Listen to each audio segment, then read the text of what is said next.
I've purchased a ton of Atari stuff since starting this YouTube channel.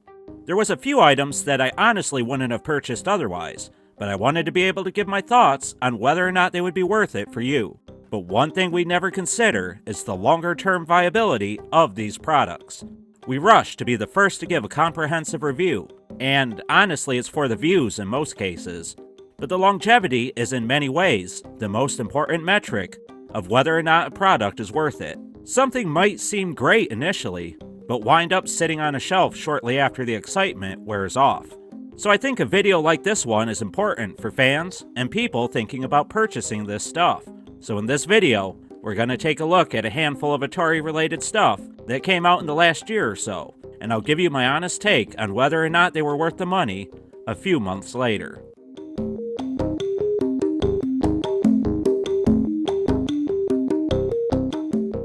Let's start with the My Arcade Atari Gamestation Pro. I remember a lot of people hyping this one up, and I ended up caving and buying it the day it came out on Amazon.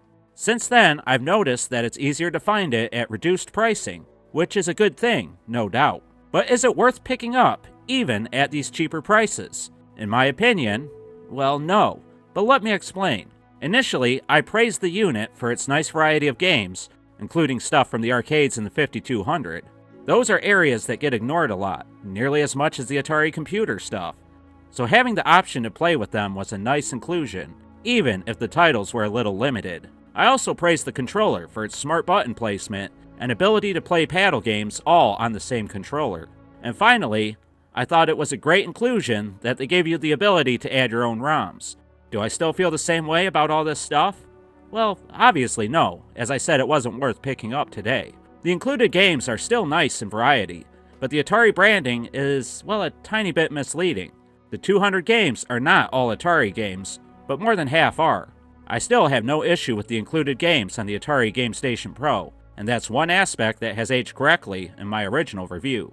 The controller, on the other hand, is horrible. I think I was infatuated with the paddle controls on this thing, and those are still okay, but trying to play anything else is a nightmare. I attempted to get video of iRobot off this thing, and it played so slippery and poorly that I couldn't get anywhere in the game. The included joystick is uncomfortable, and even with the ability to mess with the settings, I just don't think it works great with the included games.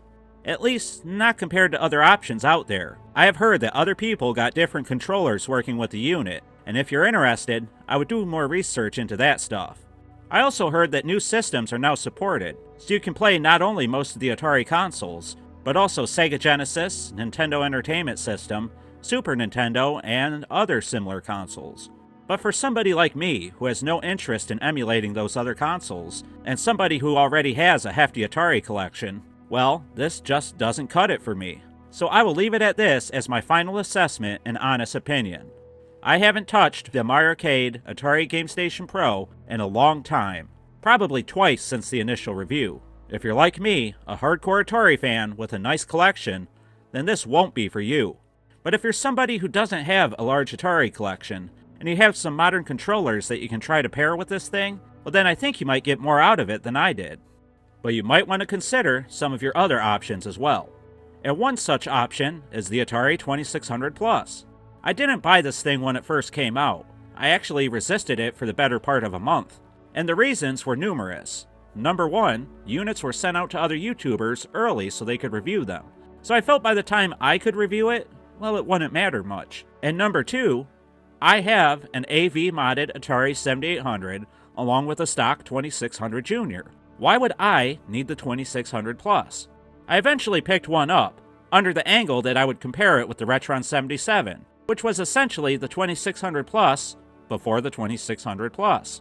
If you're wondering, I haven't touched the Retron 77 since that video, but the 2600 Plus has become my daily driver for playing Atari 2600 and 7800 cartridges.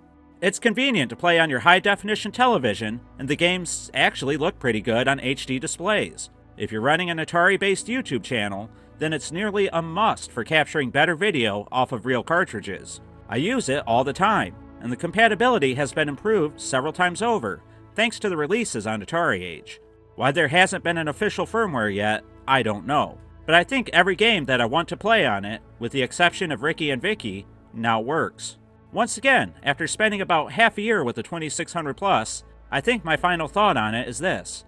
If you're like me and you want to play off real cartridges, then the 2600 Plus is the most accessible way to enjoy not only 2600 games, but 7800 games as well. So grab one if that sounds interesting to you. Otherwise, you might want to get the Atari Gamestation Pro, or better yet, a Raspberry Pi, if you'd rather emulate. To each their own. I also picked up the Atari 400 Mini a few months back, and that's one I had been eagerly anticipating. I have no experience at all with the Atari 8-bit computer stuff, and this seemed like the easiest way to get into those games, and initially I was pleased with the experience, even if I had issues that other people seemed not to. I wanted to use the Atari 400 Mini to maybe review those games, but I haven't yet, and I don't think I will.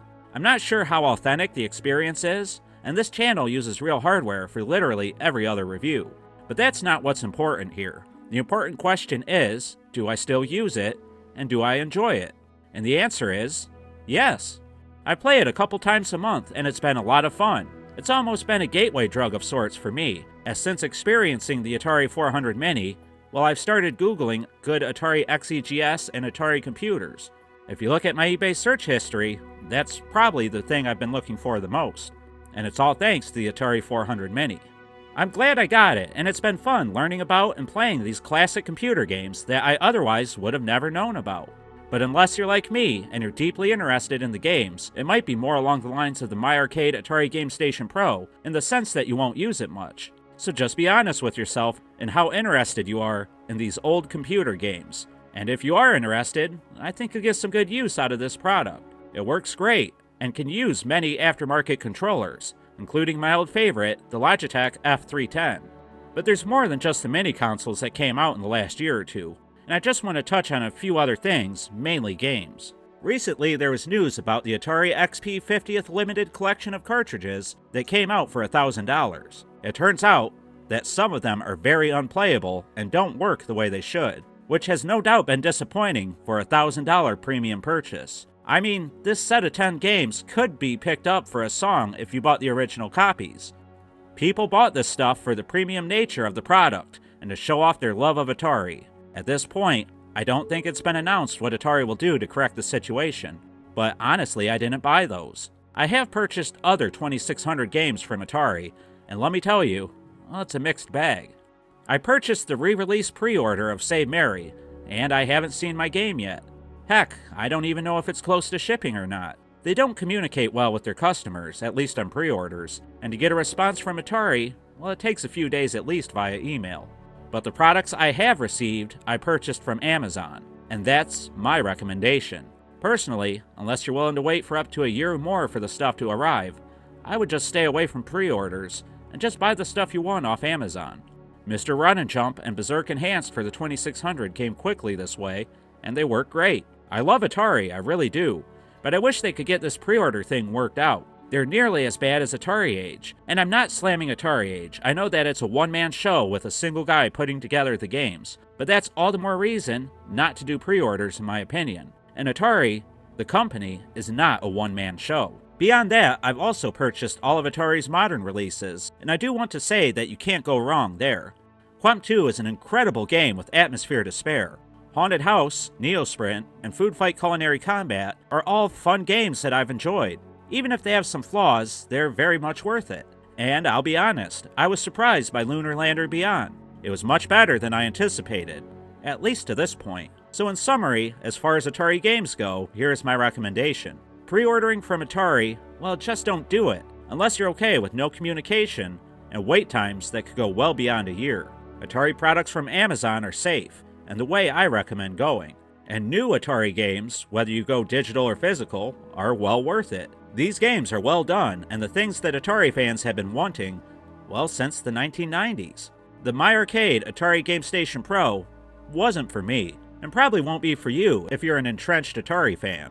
But new fans might do well with this over even the old flashback consoles, given the variety of ROMs and the expandability. The Atari 2600 Plus is great for somebody like me, with a sizable cartridge collection and a desire to play Atari 7800 cartridges in the easiest way possible. And the Atari 400 Mini is good for people that are interested in Atari computer stuff. Those are my thoughts on these products after having them for a few months. But now I want to hear from all of you. Which products have you purchased over the last year or so, and which ones do you recommend? Do you agree with my thoughts, or was I way off base somewhere? And have you pre-ordered games from Atari.com? If so, do you feel that the wait is too long?